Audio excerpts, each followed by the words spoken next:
Today on CityCast Denver. I don't know how this happened. I never thought I'd be in this position, but somehow we got on the zoo's bad side. So me and newsletter editor Peyton Garcia and our host Bree Davies, who is out for most of this week, talked it out, and then we stopped by the zoo recently to squash some beef. Today is Thursday, June 30th. I'm Paul Caroli, in for Bree Davies, and this is CityCast Denver.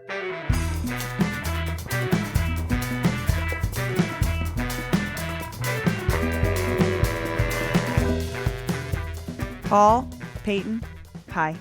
Hi, Bree. Hey, Bree. Why are we talking about the zoo right now?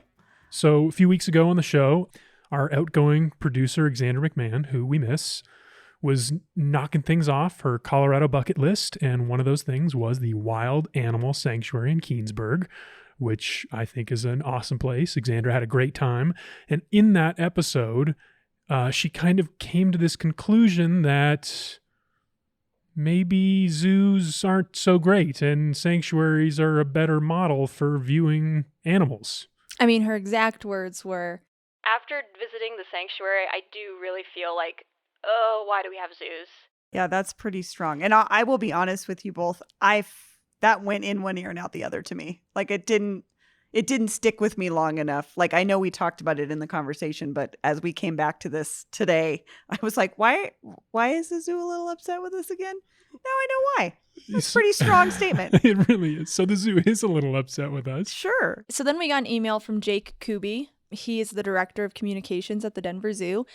And he wasn't super stoked with how we were portraying the Denver Zoo, how Alexandra's opinion portrayed the Denver Zoo. He said, I listened to your latest episode with your outgoing producer, Alexandra, talking about her recent experience at the Wild Animal Sanctuary, and I have to say I was very disappointed by some of the opinions and comparisons expressed about zoos. He said, I'm concerned that many of her opinions are ill-informed and don't represent an accurate depiction of what modern accredited zoos do to support both individual animals and wild species. He also goes on to say, please don't get me wrong. I think the Wild Animal Sanctuary is great and plays an important role in helping individual animals, but the notion that sanctuaries are superior to zoos or that one should exist over the other is simply incorrect. So then he invited us to come to the zoo so he could correct our notions. Yeah, this just has me thinking about a couple months ago when we talked with Katie Cheshire at Westward about the aquarium issues. And so the fact that the zoo reached out to us and said, hey, actually, we want to show you what we've got going on, I think is kind of awesome. They were listening and they want to show us what they got. And that's kind of what got us into this conversation was, okay, so let's go to the zoo. And here we are at the zoo. Is this like typical zoo music? Yeah. I mean, I feel like it really is. I think so. They really want to put you in a certain state of mind. It's very 90s zoo. At the zoo, we met up with Jake Kuby and Brian Acone, who is the zoo's senior vice president of life sciences. You know, I grew up here in Denver. I used to go here as a child. My mom would bring me here once a year, which is what we could afford. And this is where I kind of fell in love and got to see all that wildlife. And this is where I developed my passion, was able to see all of those. And so I'm a product of what zoos are, one of the main things that zoos are able to do is that connection with people. And so many years later, I won't say how many, I'm here and helping to, save wildlife here and around the world. Brian and Jake walked us all over the zoo, and along the way we saw kids screaming in delight, families circling up around animal enclosures, and all kinds of exotic animals. Love it or hate it, the Denver Zoo is an institution. I need a picture of that. You're now looking at the largest animal in the state of Colorado. This is Groucho. He's a 52-year-old Asian elephant, which is in male Asian elephant terms is up there. He's a geriatric old gentleman, but he's in great health and gets great care. But yeah, he's 12,000 some odd pounds, and he's the largest animal in this state. But back before we showed up, when it was just me and Bree and Peyton preparing, we discovered that the three of us were coming to this whole zoo sanctuary debate with very different perspectives. I have been to the animal sanctuary that Alexandra went to. It's awesome. I love it. She's right. What they do is really incredible. They're doing important work. But I love the Denver Zoo, and I do think that there are these outdated stigmas associated with zoos and how they're these horrible, evil places for animals. And I just don't think that that's accurate anymore. I think at one point it was, but not anymore. And Paul, in talking about this, it seems that you are on the opposite end of Peyton here. Yeah, I don't talk about this a lot because I don't think people like hearing it, at least most people, but I'm kind of a zealot when it comes to animal exhibitions. Like, I do hate zoos. I don't like the idea that, I don't know. It's just, when it comes up most in my life is when I see the zoo posting on social media pictures of baby animals, which is like everybody coos and retweets, and it's always very popular. It feels like one of the least harmful things on the internet, to be honest with you, Paul. Yeah, true. Like, this is why I don't talk about it. It's like horribly unpopular, but those animals are going to die in captivity. Like, that's one of the things I like about the sanctuary is they don't breed animals. The zoo does. Interesting. It's control. So oh, sorry, Paul, do you have more? Oh, I have a ton more, but please go. I was just going to say, I've loved the zoo since I was little. I've always loved animals. We've always been pass holders to the zoo growing up. We went there all the time. And then there did come a point in my life. It could have been when I first went to the wildlife sanctuary that I started wondering if zoos were bad. And I was like, I shouldn't be supporting the zoo because they hold these animals in captivity and it's really horrible and it's really sad. And that's when I started doing research about zoos and the zoos that I was frequenting, specifically the Denver Zoo. And that's when I realized that the Denver Zoo does have a lot of initiatives that have developed in recent years that gives back to conservation efforts and education about wildlife. And I think one of the misconceptions about having these animals in captivity is a lot of them can't be in the wild.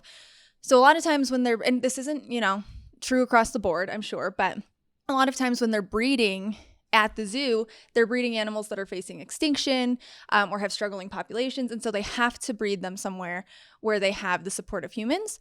And then they also bring in a lot of animals who are injured and can't survive in the wild by themselves. So they'll bring in birds who can't fly or, whatever, animals that wouldn't be able to survive. And now they live in the zoo to serve as an education tool. Mm-hmm. That's how I see it.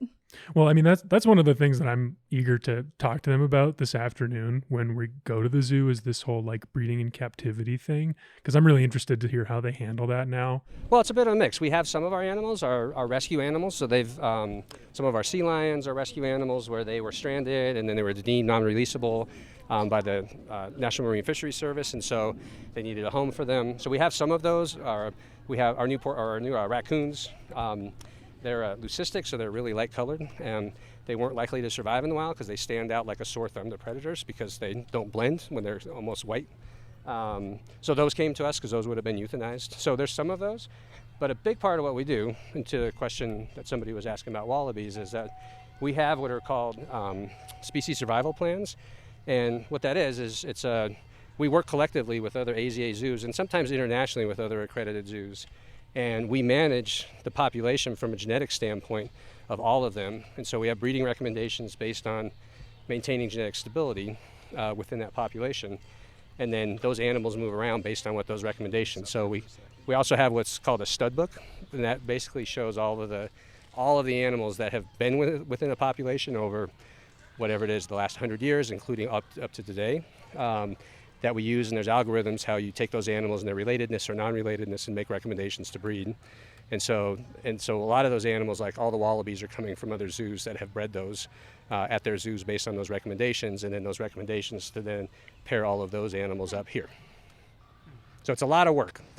So you're not just ever keeping animals here for the sake of having an animal here, or? No. And you're not just plucking animals out of the wild? No, we don't. We're not going out and grabbing animals. We do have animals that came from the wild, but they're usually, even Tundra, our grizzly bear, she was found, her mom had been accidentally killed, and so she came to the zoo. She wouldn't have survived. So when they rescued her, and reintroductions are really hard, especially if you find babies. It's just you're not a mama bear to train a baby bear what to do. So a lot of those are an example where they couldn't just raise it and let it go. So because most likely was going to die. So, and then we do other programs too, where we do breeding for release programs. So we've got boreal toads here right now that we're hoping to breed and release tadpoles back into the wild here in Colorado, because their populations are declining significantly due to a fungus. So we're working with Colorado Parks and Wildlife to do those. So yeah, there's any number of reasons why we breed or why we might have them and why we move animals around. But they're all related to continuing the populations and making sure we take good care of the animals. But yeah, we're not doing that. We don't even breed animals just to have babies. If you see a baby here, it has a very specific reason, and it was very well thought out of where that animal can be. Are we housing it for the rest of its life, or is it expected to go somewhere else to another good home at another AZA zoo? So it's all very deliberate. Oh, Been one of our gibbons. Yep. post it up. Oh, I see him. Yeah. That's been one of our white-cheeked gibbons. What's his name? Vin. Vin? Mhm. Oh. Looks like he's about to cross over to the other island. Yeah, this area is cool.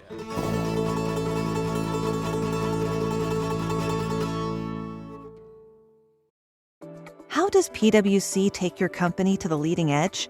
They bring the sharpest minds in tech to your team, so you can bring the ideas that will transform your business.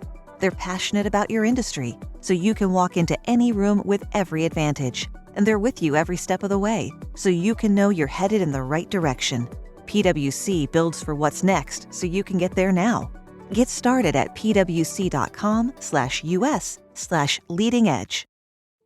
One of the things I really want to see is this particular exhibit at Denver Zoo, which is I don't know if a lot of people know this story, but it's kind of a fascinating thing that's in Denver. It's called Bear Mountain. It's a historic exhibition that was built for brown bears like 100 years ago, and it's one of the first exhibits in the country designed on the principles pioneered by a German animal trader named Carl Hagenbeck, who was kind of like the father of the modern zoo. He's the one who had the idea to make these habitats that simulated the natural habitats where animals actually live around the world. Before Versus him, like the sideshow. iron A cages, circus iron cage, bars. yeah. Yeah. And that iron bars, like pre-Hagenbeck, like exhibition ideology, that was around the same time that was like, there were human zoos. Like Exhibiting captive people, Yeah. mostly of color, from other places as exhibitions and not humans. Yeah, but Hagenbeck did that too, and that still like lasted for a while. So when I think about zoos, I just think about it as like the march of time and our changing values around animals and relationship with animals. And I feel like the sanctuary exists. We can see animals. Like if that's the goal of the zoo, is to provide the opportunity to see an animal, it doesn't have to be with this model that relies so much on controlling a population. And if you want to do the conservation work, like be a conservation organization. Don't be an animal exhibition organization. It's interesting. I'm noticing that there are no longer bears here at Bear Mountain. Looks like a porcupine exhibit. Yeah, this one here on our right here is a porcupine exhibit, North American porcupine. At times this has been a polar bear exhibit. This has also been a grizzly bear exhibit. It's also been a sea lion exhibit. And I think that's we are always learning. We're always learning from the animals, and we're always trying to improve. And so this was built over 100 years ago. And then in that time we've learned that, there's different ways and better ways to do a bear exhibit. What was better? Like what's wrong with this for bears that the other one is better for? So the new exhibit has a lot of natural substrate that she can dig into. She can dig her own holes. It's got a great water feature for her to get into. It's got climbing structures. It's got more dynamics to it, and then more that are geared specifically towards a bear. I'm like having a flashback to being a kid and seeing the sign about don't throw coins in where the sea lion moat was. It was such a traumatic thing to think about, the fact that poor sea lion ate a bunch of pennies that people threw in there. Yep. Well, they're shiny objects that look like fish. So I'm kind of glad that part's gone. It's a little bit more now just focused on the animals that we can see. Yep. So it's crazy. So I'm wondering, we're standing in front of something that's really, really old. How has the zoo developed in the last 126 years? And secondary to that, like how does the ways you've developed compared to something like the Wild Animal Sanctuary? Well, we have, we have a very progressive attitude. We have a very progressive zoo. And so what we really think about what we call whole life planning. So as we design exhibits, as we create spaces for the animals, we think about from the time they're born to the time that they may die, how do we create the best space for them? So how do they access the space? But also, how do we create a very dynamic space? How do we create a space that mimics what they need in the wild, all the things that they might do? So, our bear exhibit, we've got places that trees that she can rub against and things that she can rub against. She can dig big holes. She can den, all of those things.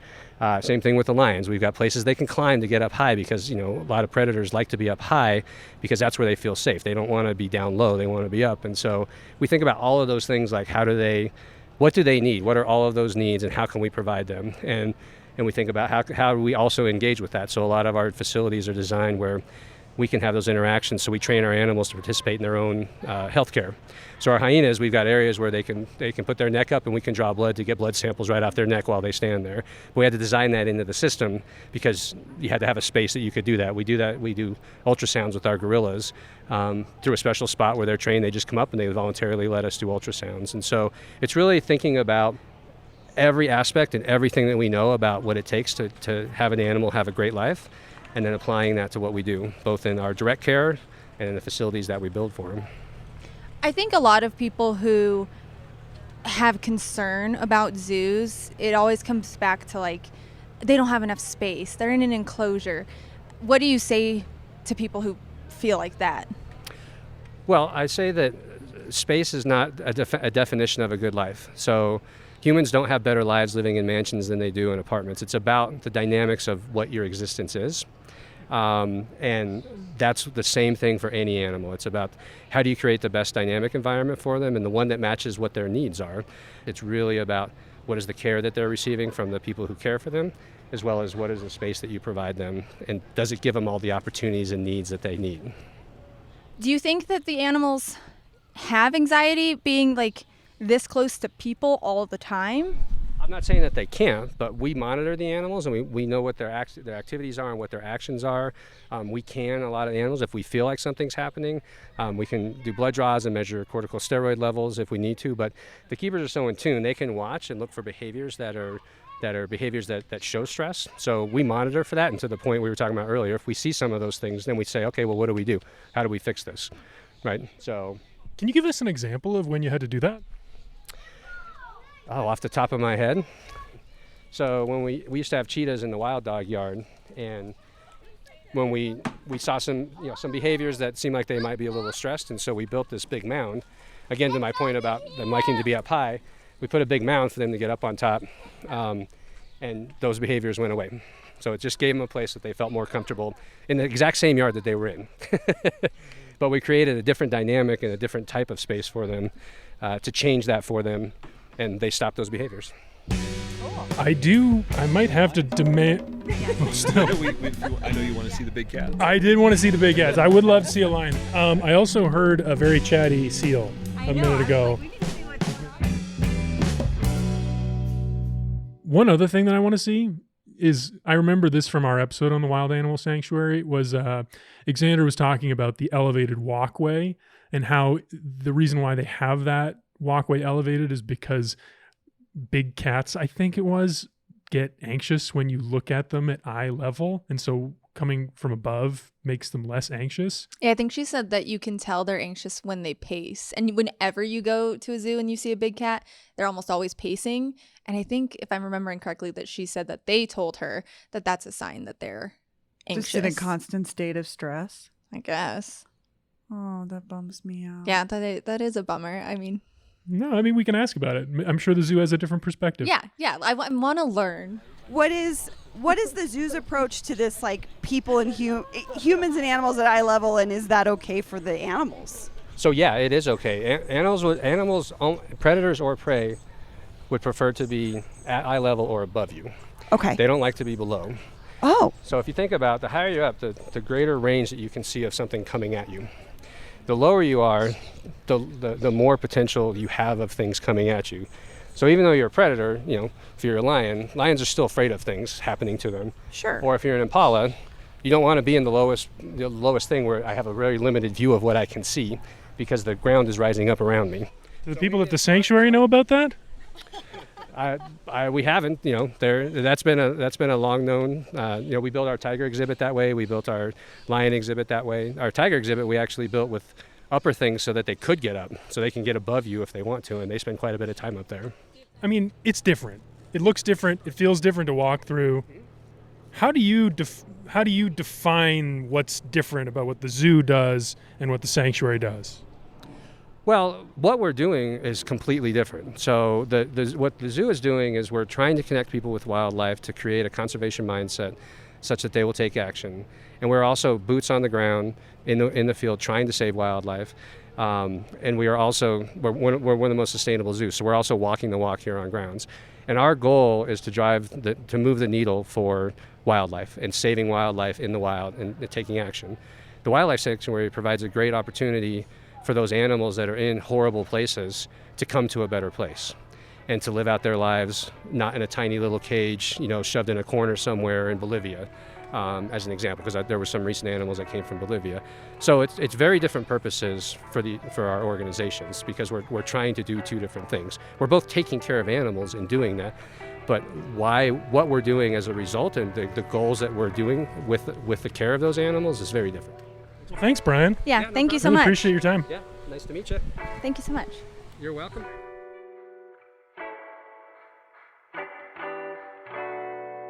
After saying goodbye to Brian and Jake, we walked back out to the main entrance of the zoo to wrap up. Bree raced off to the gift shop, and me and Peyton sat down to sort through everything we've learned. I feel, maybe smug's not the right word, but like... Brian and Jake and those dang majestic elephants gave Peyton plenty more reasons to love the zoo. And I have to admit, I do feel a little less strident after hearing about how much planning goes into the zoo's breeding program. And honestly, everyone is going to have their own opinions about how animals should be treated anyways. So I may personally not like the idea of zoos, but as far as zoos go, I've got to admit, Denver's seems pretty good. But there is one thing Peyton and I did agree on. It's weird how diametrically opposed the sanctuary and the zoo seem to be on these elevated walkways. I mean, hearing them say it, I feel like that makes sense.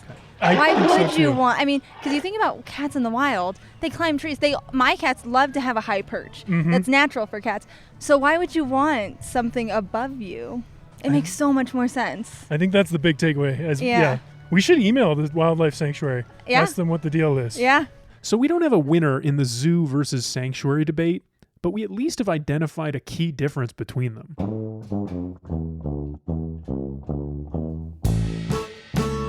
Because I did email the sanctuary about the walkway thing, and a representative got back to me pretty quick. He wrote, "It seems as though the zoo is depending on people to look at it from the human perspective, as people would not like to have other people above them looking down, as we are naturally paranoid about the people up there doing something to us from above. Conversely, animals do not have a history of other animals being above them doing terrible things to each other, so they do not consider elevated people a threat. This also ignores the fact that our animals have large habitats, so the animals can simply walk away when any rude, disrespectful, etc. people make noises or act out loudly, where the zoo has tiny enclosures, so their animals can't get away from all the noise and millions of visitors." Well, here's Bree. I think we're ready to go. Did you already share your feelings, Paul? Oh, I missed him. I'll have to listen to the episode. Just over here staring at the gift shop being like, do they have Dippin' Dots in there? Because... And that's where we're going to have to leave it for now. Hopefully it's all food for thought. That's all for today here on CityCast Denver. If you enjoyed the show, why not take a minute to tell a friend about us? Rate the show wherever you get your podcasts and subscribe to our morning newsletter. We'll be back tomorrow morning with more news from around the city.